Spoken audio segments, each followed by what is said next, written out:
नमस्कार. फॉरेन की म्हणजे काय हे आपण सोप्या भाषेत समजून घेऊया. तर फॉरेन कीची जी इंग्लिश मधली डेफिनेशन ती अशी आहे की foreign key is a column in one table that refers to the primary key of another table. मग हे काय हे आपण समजून घेऊया. त्यासाठी आपण एक उदाहरण बघू. तर स्टुडंट टेबल इथे आपल्या समोर आणि स्टुडंट टेबलमध्ये काय आहे तर स्टुडंट आयडी आणि नेम म्हणजे स्टुडंटची इन्फॉर्मेशन आहे आणि स्टुडंट आयडी ही प्रायमरी की आहे. प्रायमरी की ही काय असते जी की त्या ज्या ॲट्रिब्यूटची व्हॅल्यू ही आपल्याला ते रेकॉर्ड त्या टेबलमध्ये शोधायला मदत करते.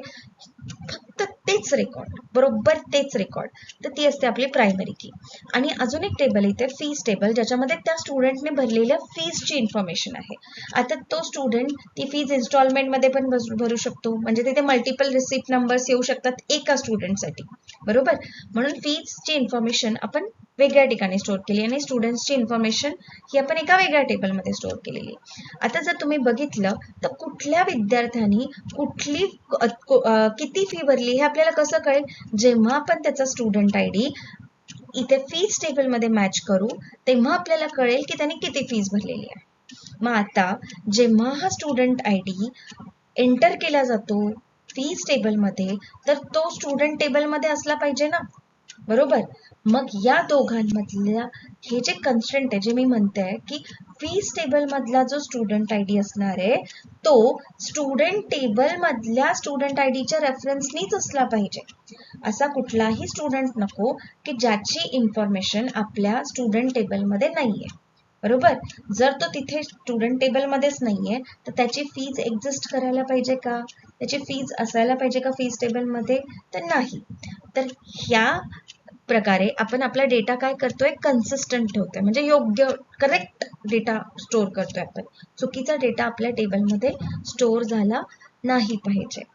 तर अशा प्रकारे हे जे रिलेशन आहे ते आपल्याला मेंटेन ठेवायचं आहे दोन टेबलमध्ये म्हणून आपण फॉरेन की यूज करतो.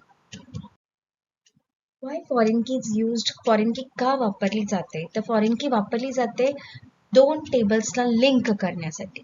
लिंक करण्यासाठी म्हणजे ते दोघं ऑलरेडी काही ना काही कारणामुळे फंक्शनॅलिटीमुळे लिंकच असतात पण त्यातला डेटा हा त्यांच्या लिंकिंगनुसार इन्सर्ट झाला पाहिजे म्हणून आपण फॉरेन की वापरतो. टू प्रिव्हेंट इनव्हॅलिड एंट्रीज की चुकीचा डेटा इन्सर्ट नाही झाला पाहिजे. ऑर्फन रेकॉर्ड म्हणजे जसं आपण बघितलं होतं की जर तो स्टुडंटच नाही एक्झिस्ट करते त्याची फीज असणार आहे का, जर त्याची फीज असली तर मग ते रेकॉर्ड ऑर्फन आहे. ठीक आहे. तर तसे रेकॉर्ड्स नको आहे आपल्याला.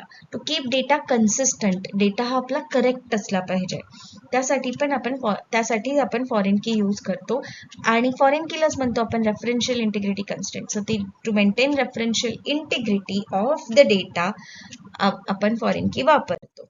आता फॉरेन की कशा प्रकारे वापरली जाते तर इथे एक एक्झाम्पल आहे त्याचं इनव्हॅलिड एंट्री अवॉइड करण्यासाठी.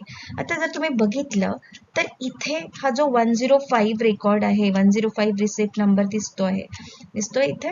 105 रिसिप्ट नंबर जो आहे तो रिसिप्ट नंबर नवीन एंटर होतोय आणि तिथे स्टुडंट आयडी काय तर स्टुडंट आयडी आहे 9999 आणि तो 40,000 पे करणार आहे. पण हे जे डेटाबेस रेकॉर्ड आहे हे रिजेक्ट होईल. हे रिजेक्ट का होईल कारण की जो स्टुडंट टेबल आहे त्या स्टुडंट टेबलमध्ये 999 आयडी नाहीच आहे.